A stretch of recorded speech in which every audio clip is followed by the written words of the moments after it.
explain a little bit this. Back to Fergus McCann, not the Montreal man.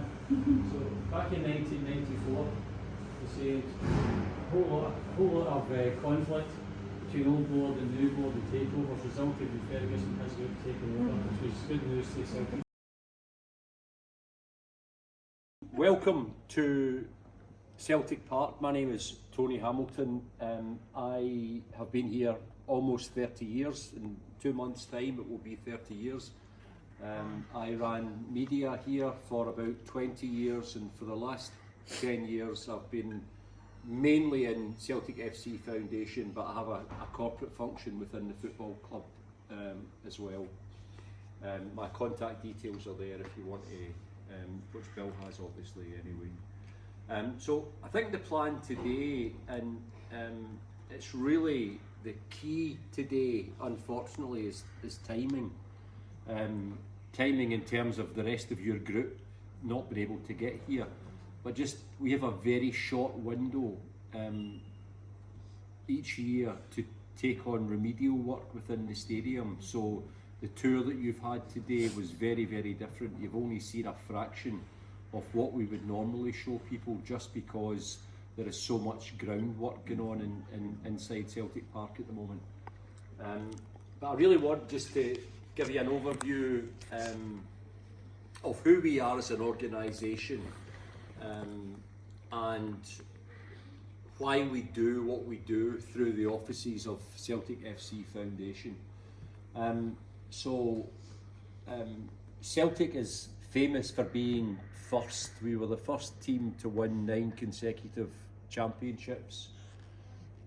We were the first team not only from the UK but from Northern Europe to win the European Cup, which is the most coveted trophy in European football, and we won that on the 25th of May 1967, so it was the 57th anniversary at the weekend when we actually won another trophy. We won the Scottish Cup at the weekend for the 42nd time. So there's a series of firsts associated with the football club.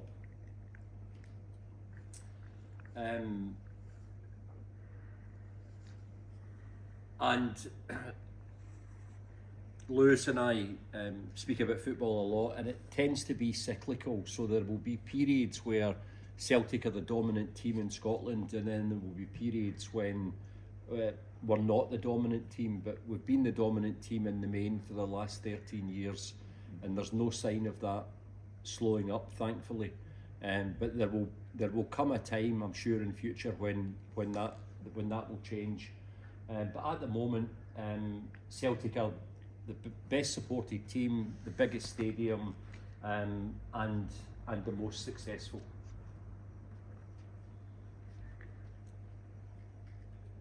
Celtic Park, I think, did they take you to the skybox? Yes. Yeah. Mm-hmm. So you saw the groundwork going on. We're putting a new pitch in at the moment.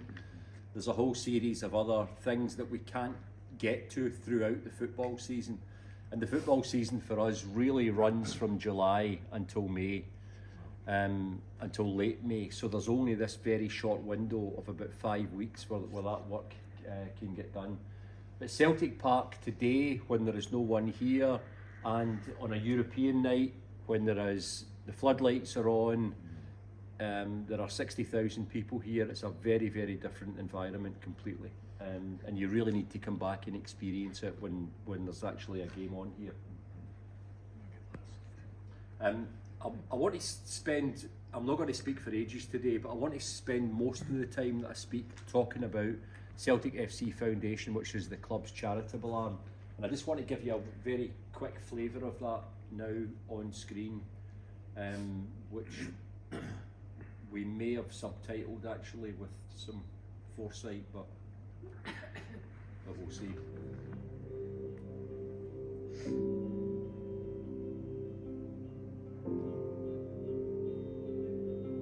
A football club will be formed for the maintenance of dinner tables for the children and the unemployed. A football club will be formed for those who need help, improving their health and well-being and empowering them to live better lives.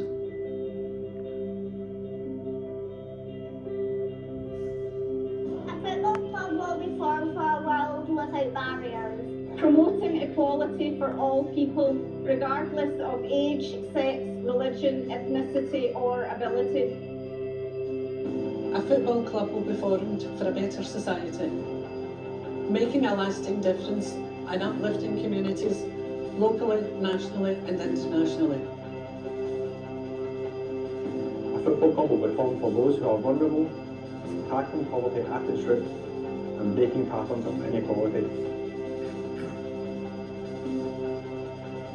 Charity is a fundamental of Celtic's identity. We exist to create opportunities for the most disadvantaged. The work we do is made possible thanks to your outstanding generosity. You, the Celtic support, are helping us continue our founding fathers' vision.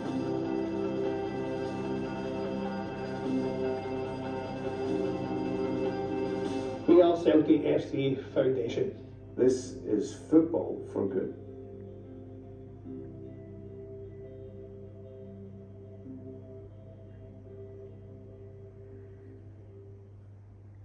So, football for good is the paradigm, if you like, of Celtic FC Foundation. But these words on screen, where that piece of video started with the Celtic manager, a football club will be formed for the maintenance of dinner tables for the children and the unemployed, sets us apart from other sporting organisations. So football clubs, rugby clubs, cricket clubs across the UK and Ireland, throughout Europe, in the United States, will have some sort of charitable arm. In the main, it will be about two things. It will be about promoting the club's brand, and it will be about driving commercial activity. That's not the case for us here at Celtic. This is not fabricated, it's not manufactured. Celtic Football Club exists because in the middle of the 19th century there was a man-made famine made by the British in Ireland. In Gaelic it's called An Gorta Mór. It means the Great Hunger, where 1 million people died and 1 million people fled.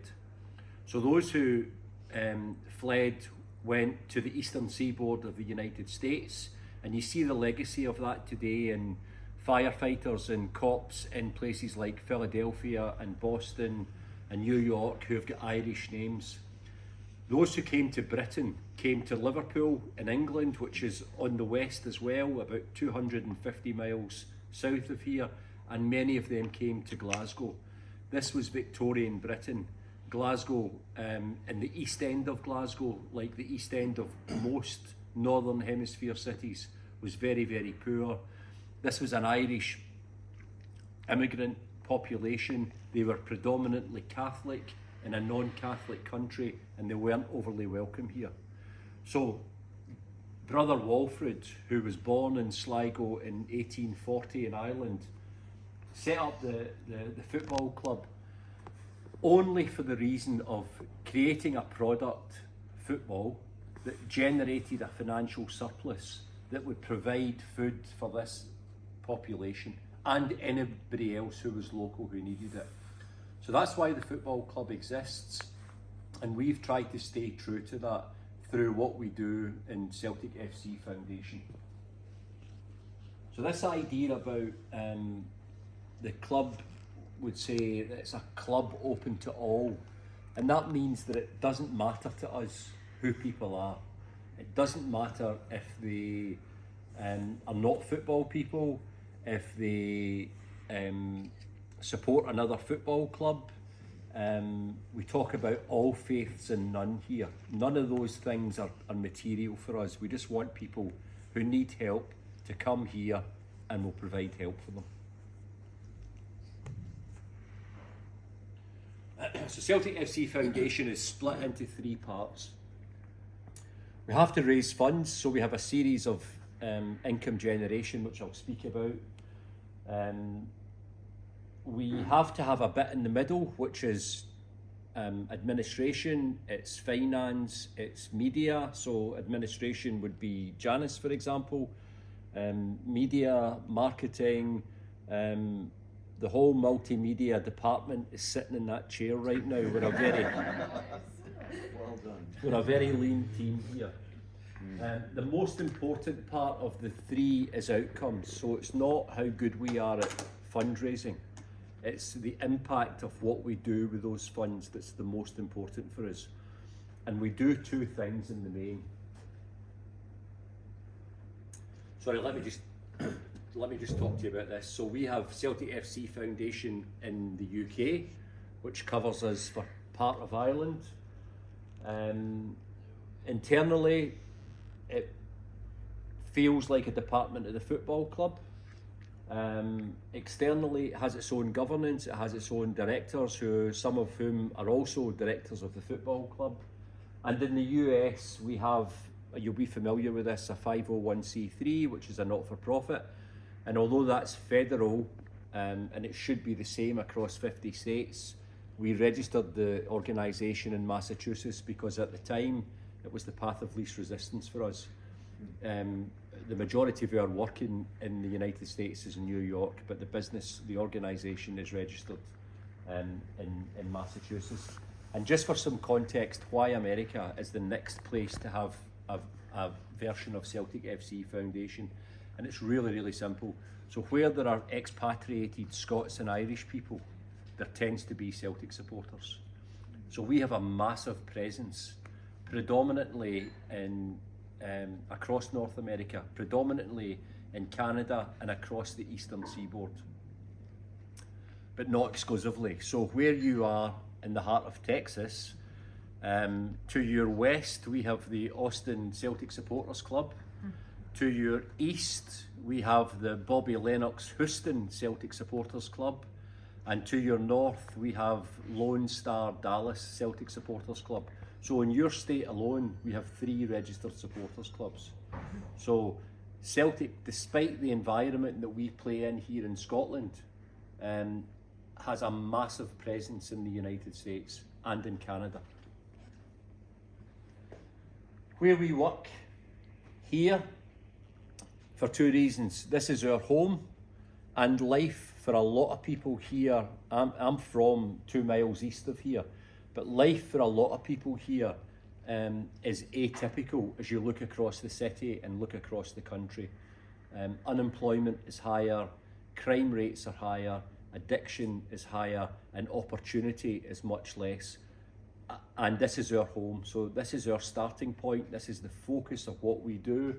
We work in other places in Glasgow. We have 2 partners in New York that feed people.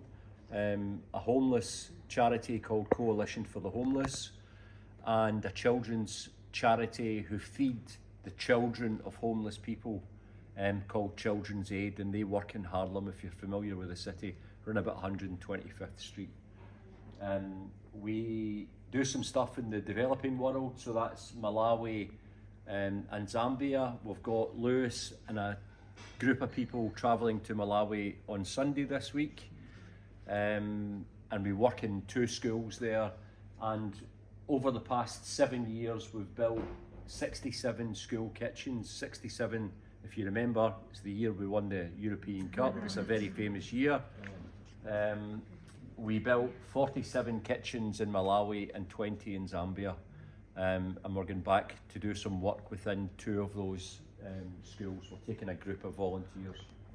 And you can tell by Lewis's face, he's really excited about a trip to Malawi. He's had his shorts. And I know that Haiti is important to people in the United States. So we partnered 9 years ago with CRS, which is the Catholic Church's charity in the United States. And we built a small stadium in Port-au-Prince in Haiti, which I had the privilege of going to visit, and that created jobs and still creates jobs there as well in Haiti for a whole series of disasters. One after the other is in turmoil and is in turmoil again. So that's really, really important to us.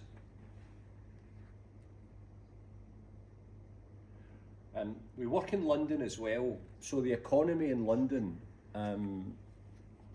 and the economy in New York are significantly different from the economy in Glasgow. So London It's where Brother Walfrid, the founder of the football club, when he went to rejoin the Marist Order, when he left Celtic, he went to London, and he went to the East End of London, again impoverished, still impoverished today.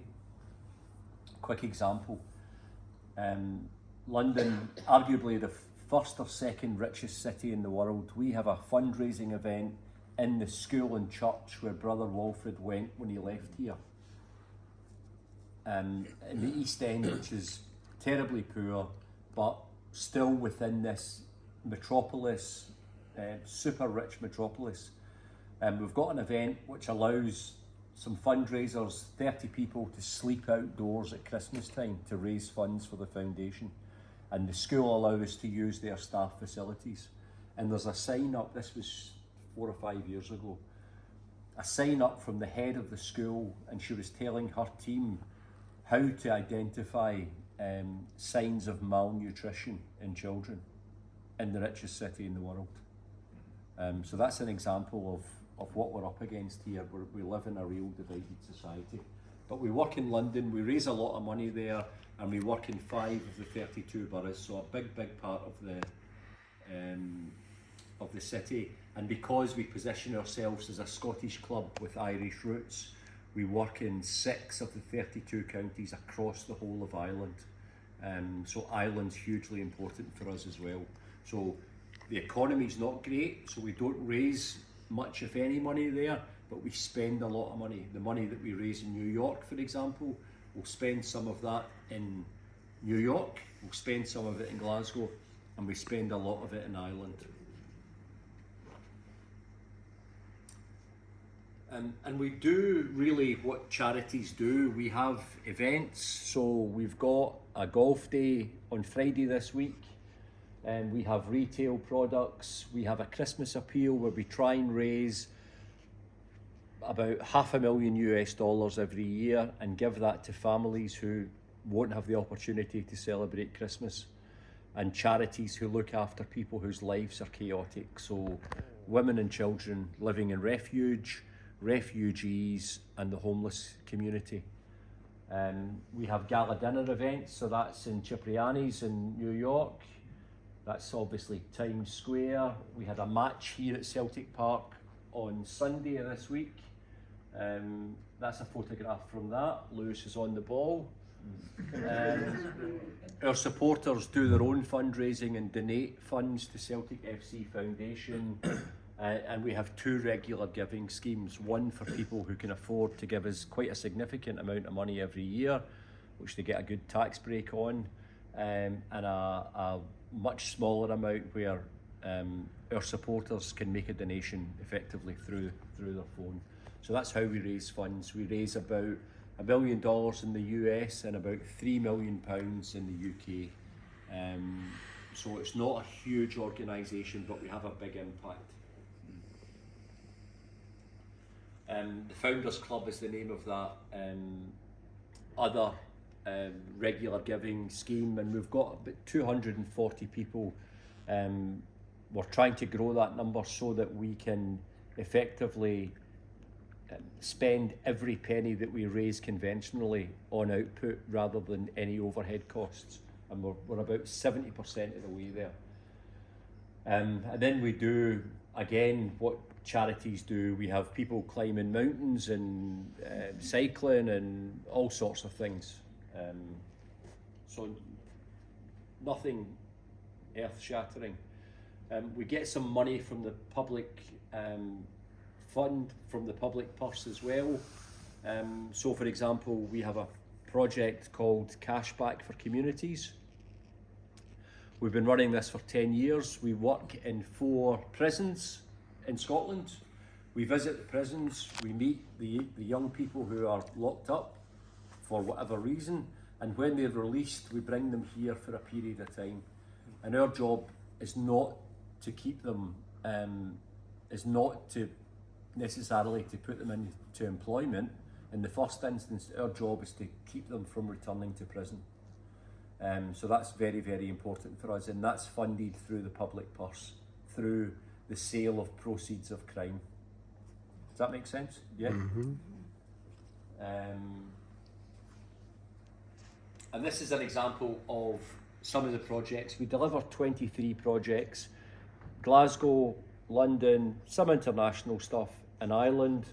The Paradise Pit Stop, for example, a year passed in January, so 18 months ago, we opened up the stadium, this room here and the room next door, and we do that Wednesday afternoon. It's finished. It was finished about an hour and a half ago.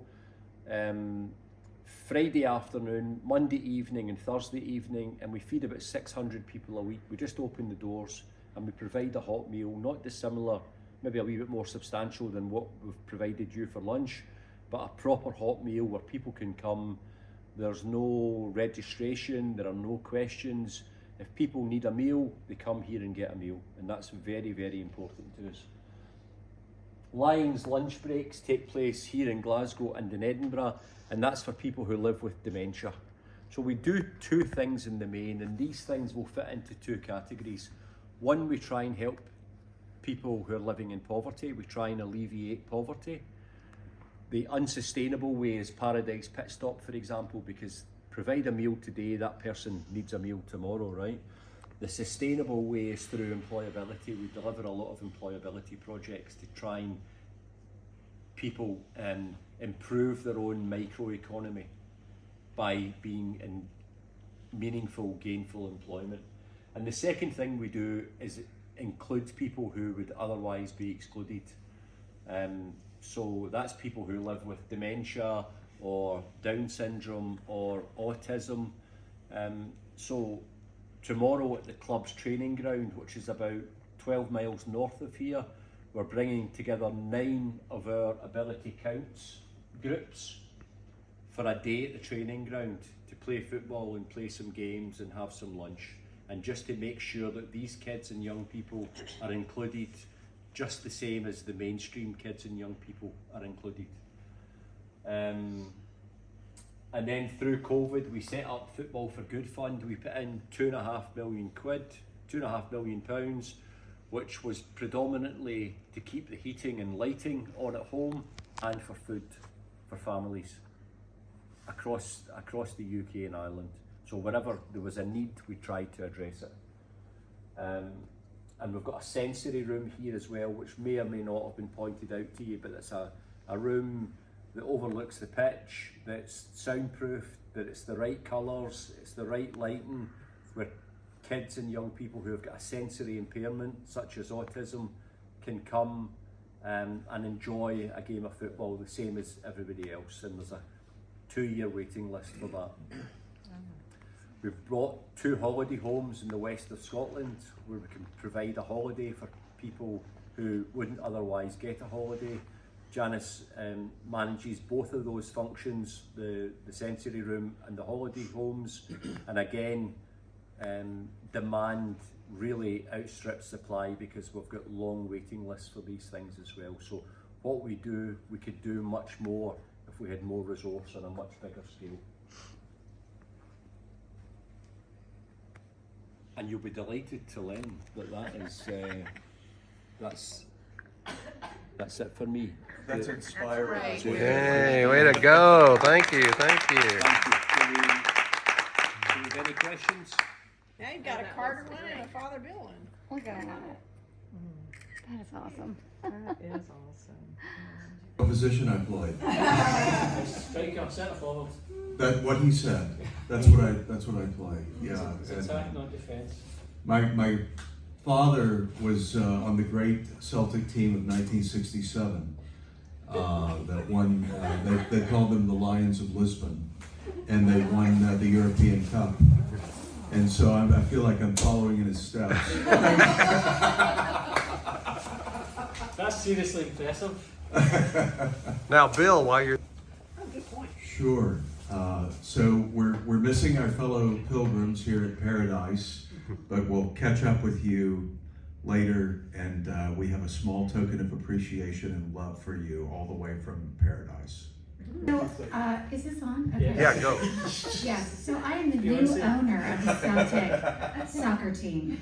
Football. Team, excuse You need me. to cover it. But you see, I could be like Ted Lasso because I called it soccer. Soccer's I fine. didn't even say the right thing. Soccer's fine. So that's me, I'm the new owner. So thank you, everyone. Welcome. I'll take any questions now as to how I will run this football team with excellence. First thing I'm going to do is fire the head coach. His name is William Miller. I'm just joking. Just joking. Okay, that's enough. He was a good coach.